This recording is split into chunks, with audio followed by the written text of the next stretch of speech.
In this part of the tutorial, we will look at the basic way to fan a window. That is one of the techniques that professional window cleaners use. It's called fanning a window. So using our left hand, we're going to saturate the window like so.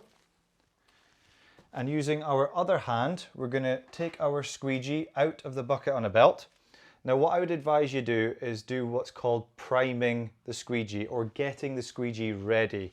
And you can simply do that by running your squeegee like that on your washer, or by placing it on your window which has got solution on it, and rub it a little bit like that before you start. A dry squeegee never works very well, but once it's got some solution on there, then it will work much more effectively. Now the first part of squeegeeing a window is called the cutting in. So that is basically the area in which you start to fan the window. Now there are various different ways of doing this, but let's look at some of the easier ways to do it. So cutting in, we're going to cut in up here, up to the top, then pull across, then pull down. Okay, so we've basically created a number 7 of clean window so far. We're going to go up and over the solution and down, up and over the solution and down. So another way I got taught this many moons ago was this is called going over the mountain. And you want to look at where the squeegee is going. Don't look at where the squeegee's been. Aim for where you're going. So for me, this is the solution here.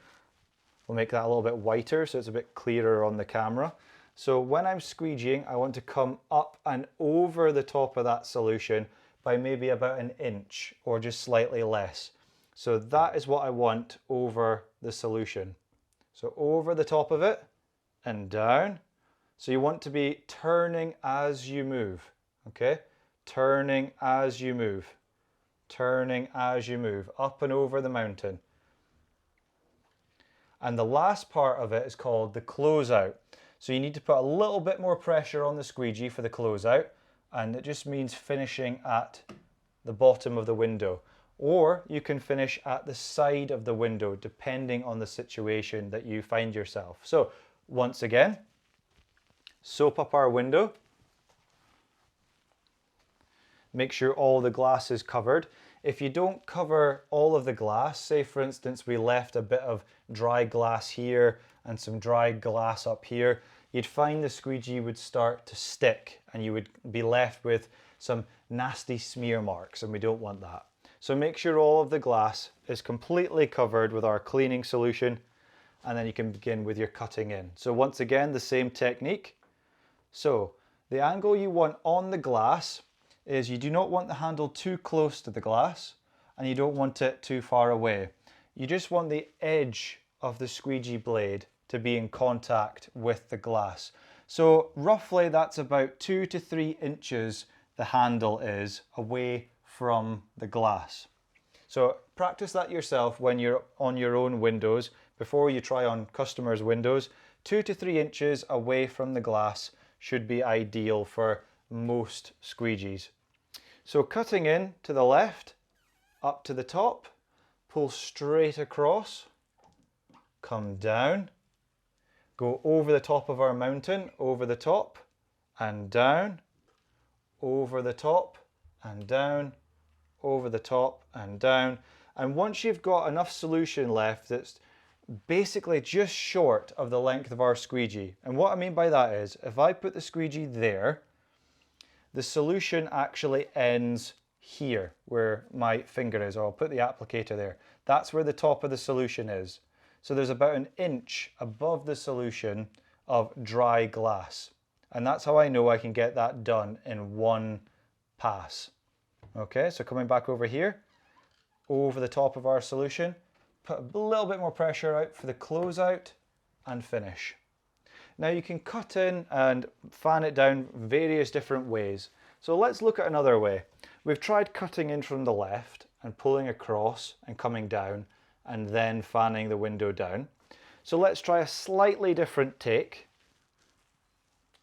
It's good to try different methods on different windows, and you'll see for yourself over time what you prefer. But here's another method. You can start in the middle. So cutting up to the top, pull across the top, come down and turn the squeegee as you're coming down, go back up and go across the top and down. And then we just do our over the top of the mountain or fanning method.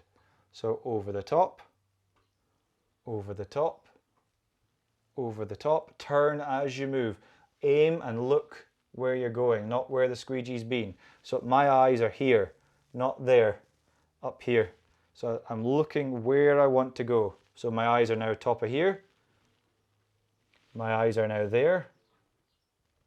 Down, my eyes are now there. Bit more pressure for the closeout and finish. So that is the basic method for fanning a window down using hand tools. There are various different ways, but try practicing that method first and maintain that 2 to 3 inches of space between the glass and your squeegee handle. If your handle is too close to the glass, it won't work, it won't turn very well. And similarly, if your handle is too far away from the glass, it won't work very well either. So somewhere in between. Different squeegee handles have different angles. This particular squeegee is 30 degrees.